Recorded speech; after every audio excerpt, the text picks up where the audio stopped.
Hey everybody, you're on the Mike Nelson Show. I'm here with the legendary Rudy Sarzo. How you doing today, Rudy? How you doing? I'm doing really good. ¿Qué pasa? Yo estoy muy ¿Todo bien aquí? aquí en Los Ángeles, aquí en el Los Ángeles. yes, En el Canyon Club. Agura Hills, right? Yeah, Agora Hills, yeah. So tonight you're going to be part of the All-Star Jam. How you feel about that? It's a jam, and we're rehearsed, so we're ready to go. Yeah, looking forward to it. My dear friend Doug Aldrich, we were bandmates in Deal, and he's getting inducted. And after his induction, we're going to play a few songs. It's going to be fun. And speaking of Dio, did you see the new Dio Dreamers Ever Die documentary? I'm in it, and yes, I saw it. What do you think of it? I think it's wonderful.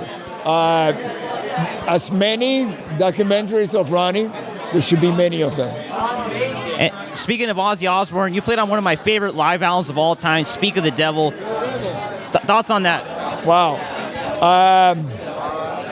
I'm very proud of it. It was kind of like a time. Okay, since you asked me that question, let me tell you exactly how I feel about it. As I was getting ready to go and go to New York to record Speak of the Devil with Tommy Aldrich and Brad Gillis and Ozzy, I got a call from Kevin DuBrow inviting me to come down to play on a song called Thunderbird for a possible record. There was no record deal yet signed or anything, or the band was not officially named Quiet Riot. It was still DuBrow. So I went down, and once Randy died, I lost the joy of playing music. So I was just kind of like going through the motions, finishing the tour. So I go down to the studio, and there's Frankie Benali, my rhythm section partner since 1972. This is 10 years later, 1982. And we have been struggling for years to be, to go in the studio and to, be in a recording band situation. So, and then there was Kevin DuBrow, who I'd already played with him in Quiet Riot and the Randy Rhoads version of the band.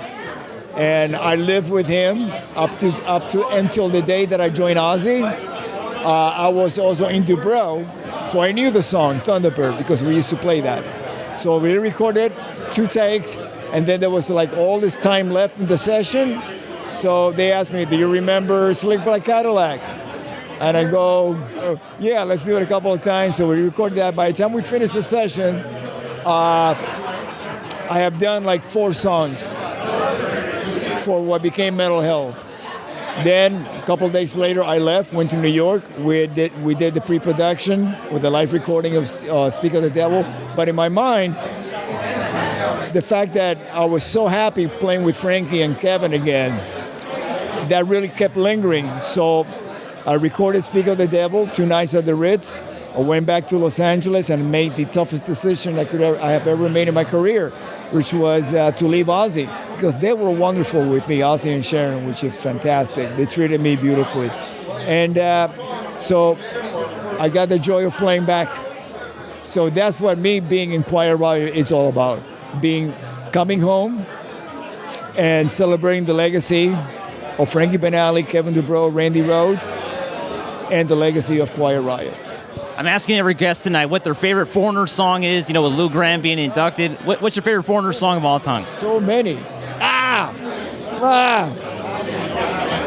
don't know, I got Dirty White Boy. I like that. It's raw. Last question here. What's the legacy of Quiet Riot and in the big picture? Legacy? Oh my God. I don't think we have enough time for me to explain it. You can always come on the Mike Nelson Show. We can talk about it. Yeah, but you know what? It all started with the musical integrity of Randy Rhoads, him being born into a family of music professors. The family has Musonia Musical Institute in North Hollywood. Randy was playing acoustic guitar, classical music, sight reading before he played electric, before he was in in a rock band. So his musical integrity was deep at the core of who Randy was.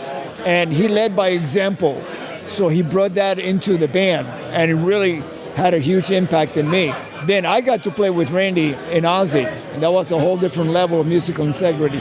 But I would say two things: tenacity, not to ever give up on getting the record deal and following your dreams.